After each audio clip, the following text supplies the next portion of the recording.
I'm Jeremy Sanders, and I'm doing a limited series of videos about running an old campaign setting with a new group of players. I've been a DM for a few decades now, and I wanted to start a new campaign that's a departure from the settings I've done before. One setting that I used to see in hobby stores a lot in my childhood, but never heard of anyone running before, is the Maztica campaign. This setting was released by TSR to complement the Forgotten Realms setting back in the early 90s. There was also a trilogy of novels released that explored Maztica in more detail. Maztica is a Mesoamerican setting that has analogs to the real-world Spanish conquest of the New World. Characters native to this continent mirror that of the Mayans, Incas, and Aztecs. I have run campaigns in multiple editions, and since this setting was written for 2nd edition, I decided that I would use that set of rules for this campaign. It is my preferred set of rules after all. I wanted to start my campaign on a module meant for first level characters. Luckily, TSR printed one called The Fires of Zatal. It has the Forgotten Realms label on it, but it was written for the Maztica setting. I like using modules because they tend to have a fair bit more detail than my homebrew encounters, and they usually include helpful maps, random encounter lists, and NPC stats. The campaign setting box is decent. It contains one book that is mainly for the player characters and 2 that are for the Dungeon Master. There are also a variety of maps showing the various locales of the continent and its relation to the Sword Coast. Since this is such an old setting and not easily available on the secondary market, I decided that I needed to make a player packet for each person. I copied over anything in the player book that might need to be referenced, like equipment lists, currency conversion. Maztica has a unique currency based off of cocoa beans and maize, and other odds and ends not in the player's handbook. This will help prevent player frustration at having to wait for their turn to look at the book, since there is only one on hand. The player packet is also a good way to include any additions I would like to make to the base rules or setting.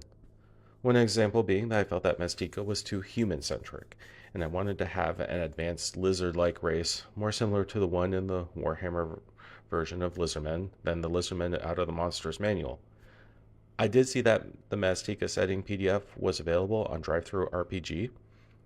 If you have players who don't mind using a tablet instead of print, then that's a relatively cheap option to get a hold of the rules. I prefer tangible books. I'm old school like that. After I printed off or emailed the player packets to my group, I set a day on which I usually refer to as Session 0 to have people come over and build their characters. If they all get done in time, I will also start the first encounter in the campaign. I like to allow my players a lot of leeway in building a character they want, so I allow them to roll 4d6, where the lowest score is dropped, and the score can be placed in whatever attribute they would like.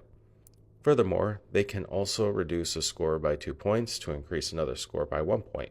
This is done before racial adjustments are factored in. Whenever I start out a new campaign, I like to offer my players some bonus experience for doing some extra work that enhances the feel of the campaign. I typically hand out 500 experience for each of these to help the character advance out of first level quickly. The first incentive is something that most players do regardless of reward. It's coming up with a short background story, preferably what caused that character to become an adventurer. This allows me to create adventure hooks for those party members as the campaign progresses. The second incentive is if the players provide a painted miniature that represents their character. I like to have miniatures on hand when combat breaks out. It makes it easier for me to track the combat, and it helps the players visualize what they are dealing with. For any players that didn't want to take this extra step, I provided them a miniature for my vast collection that best represented them.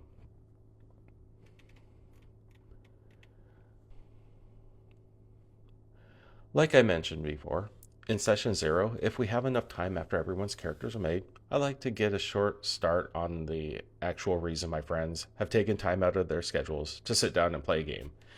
Good DMs will be extra descriptive. If you're using a module like I am, I read it ahead of time and then again a day or two before I run the session. The Fires of Zatal module starts the party in a plantation at the edge of the jungle, so I use the tabletop audio app to find suitable background noise to turn on as I describe the scene. Allow the characters to have some autonomy as long as it doesn't derail the session.